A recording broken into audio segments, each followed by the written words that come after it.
내게는 어릴 때의 기억이 거의 없다. 하지만 하나만은 강렬하게 기억에 남아있는 불가사의한 경험이 있다. 그 이야기를 하고 싶다.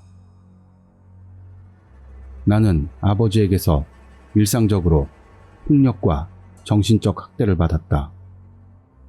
두들겨 패거나 발로 차이는 것은 당연하고, 그럴 때마다 어린애에게 할 말이 아닌 폭언만을 퍼부어댔다.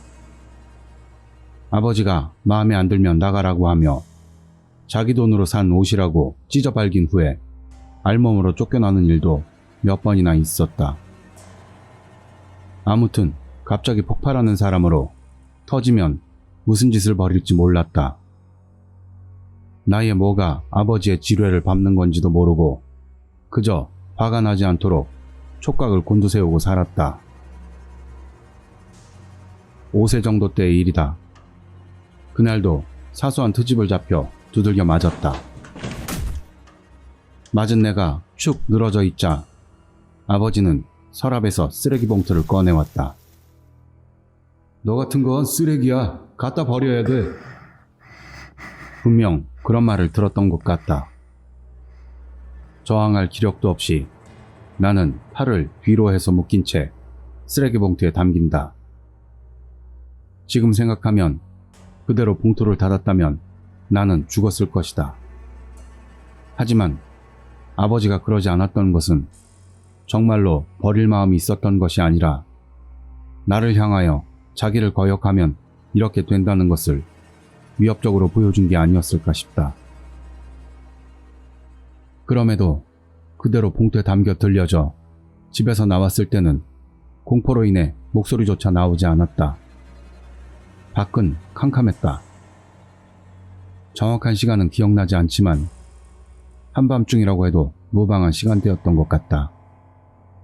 어둠과 이 다음에는 어떻게 되는 건가라는 생각에 몸을 움츠리며 떨고 있었더니 아버지의 차로 내가 옮겨지고 있는 것 같았다. 뒷좌석에 난폭하게 던져졌다. 문이 닫히는 소리, 그리고 계속해서 아버지가 운전석으로 타는 소리, 계속해서 낮게 울리기 시작하는 엔진 소리에 나의 공포는 최고치를 치달았다. 도망치려고 날뛰어 보았지만 묶인 팔과 쓰레기 봉투가 움직임을 방해한다. 아무리 울부짖어도 운전석 의자 그늘에 삐끗하게 보이는 아버지의 뒷모습은 꿈쩍도 안 했다. 그런 시간이 수십 분을 계속된다. 나는 울부짖으면서도 창밖을 관찰하고 있었다. 만일의 경우 뛰어서 달아나려는 생각뿐이었다. 나를 태운 차는 집이 있는 시가지를 빠져나가 전원지대를 달리고 있었다. 거기서 나는 산에 버려지는 거구나 라는 것을 이해했다. 전원지대 앞쪽으로는 해발 400m 정도의 작은 산이 있다. 그 산 정상에는 신사가 있고 그 주변에는 몇 개의 기념품 가게와 식당도 있다. 하이킹으로 몇 번 올랐던 기억이 있는 산이었다. 산 중턱까지는 차로 갈 수 있다. 신사의 참배길로 긴 돌계단이 산기슭에서 이어져 있고 중간 지점에는 큰 절의 정문이 있다. 그 절의 정문 앞까지는 차도가 놓여 있다. 지금 이 차가 달리고 있는 전원지대의 길은 그 절의 정문으로 이어지고 있는 길이었다. 아니나 다를까 차의 헤드라이트에 비춰 희미하게 창문으로 보이는 풍경은 서서히 나무들의 수를 늘려가고 있었다. 그러다 경사와 심한 커브를 느끼게 된다. 그때는 완전히 예상이 맞은 것을 알고 나는 울부짖는 것도 멈췄다. 나는 포기한 것이다. 갑자기 차가 멈추고 나는 차 밖으로 끌려나간다. 눈에 들어온 것은 헤드라이트에 비추인 끝도 없이 아래로 펼쳐진 돌계단이었다. 그 앞은 암흑으로 가려져 끝이 보이지 않는다. 그 광경에 나의 절망감은 깊어만 간다. 나는 이미 포기한 상태였다. 그대로 질질 끌려가 길 반대편으로 가게 된다. 그곳에는 역시나라고 해야 할까, 그 절의 정문이 있었다. 절의 정문 양끝에는 커다란 목각상이 있었고, 낮에 친구들과 함께 본다고 해도 무서울 만큼 느꼈던 것인데, 이런 상태에서는 어둠 속에 떠오르는 그 무서운 표정을 보고 나는 더 이상 목소리도 나오지 않았다. 내가 얌전해진 것을 깨달은 아버지는 나를 쓰레기 봉투에서 끌어내더니 팔을 잡고 그대로 정문을 지나 그 위로 계속되는 돌계단을 조금 올라간 곳으로 데려갔다. 그리고 공포에 질려있는 나를 거기에다 두고 자기는 돌계단을 빠르게 내려갔다. 조금 지나자 자동차 문이 닫히는 소리가 들리고 그대로 엔진 소리가 멀어져 버린다. 완전히 버려진 순간이었다. 나는 발밑에 돌계단 끝에 앉는다. 지금 와서 쫓아가 봤자 차는 따라갈 수가 없다. 이젠 방법도 없었다. 그래도 무릎에 얼굴을 파묻고 흘러나오는 눈물을 받아들일 수밖에 없었다.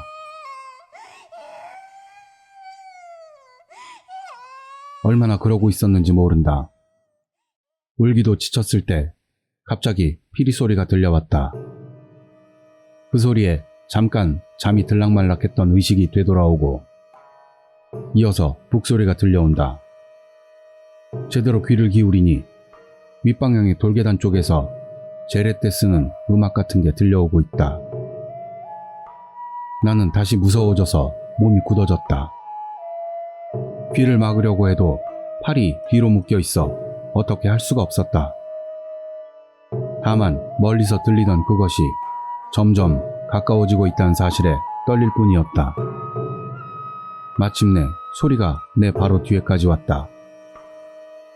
무릎에 얼굴을 파묻고 돌계단 끝에 쭈그리고 앉아 그냥 그 소리의 주인이 돌계단을 내려오는 것을 방해하지 않도록 하려고 했다. 그때 무섭다는 감정과 동시에 호기심이 용솟음쳐 올랐다. 이 소리의 정체는 무엇일까? 뭔지 꼭 알고 싶다. 보고 싶다. 정말 무서울 것 같다. 라는 호기심들이었다. 그 유혹에 나는 돌계단 바깥쪽으로 향하던 머리를 돌계단 쪽으로 돌려 어깨 너머로 그곳을 바라본다. 먼저 눈에 들어온 것은 빨강이었다.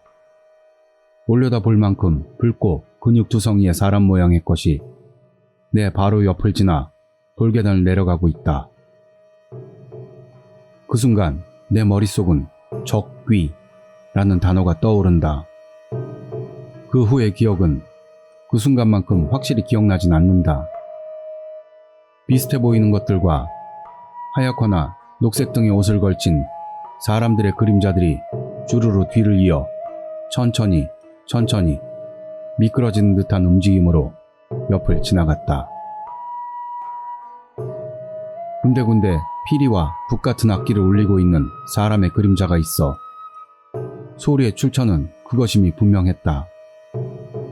그리고 한밤중인데도 그 일행들의 주인은 나처럼 밝았다. 어느 사람 그림자도 나를 일체 보지 않았다. 그게 다행이었을지도 모른다. 공포에 굳어있던 몸이었지만 여러 가지 모양의 옷들을 걸친 사람 그림자의 행렬을 구경하면서 재래악단의 경쾌한 가락을 듣다 보니 조금씩 긴장이 풀리고 있었다. 결국은 그 행렬에서 굉장히 즐거운 분위기를 느낄 정도까지 되어 있었다.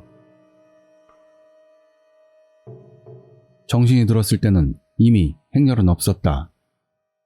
진부한 표현이지만 그것은 마치 꿈에서 깬 것 같은 그런 감각이었다. 멍하니 행렬이 지나간 흔적을 바라보고 있자 갑자기 절의 정문 쪽에서 자동차 소리가 들리고 그곳으로 신경이 간다. 잠시 후 돌계단을 아버지가 올라오는 모습이 보인다. 가까이 온 아버지는 아무 말 없이 내 팔을 묶고 있던 끈을 끊었다. 그리고 다시 팔을 잡고 차 안으로 끌고 가더니 뒷좌석에다 앉힌 후 차를 출발시킨다. 나는 나무에 가려 보이지 않을 때까지 정문을 몇 번이나 돌아보았지만 그저 어둠이 펼쳐져 있을 뿐 아까의 자취는 찾을 수가 없었다.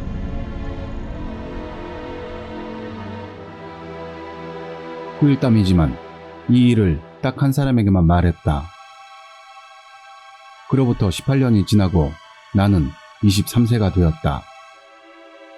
학대의 경험에 의한 것이라고 보지만 사람을 깊이 믿지 못하고 자신의 일을 다른 사람에게 말하는 것이 서툴렀다.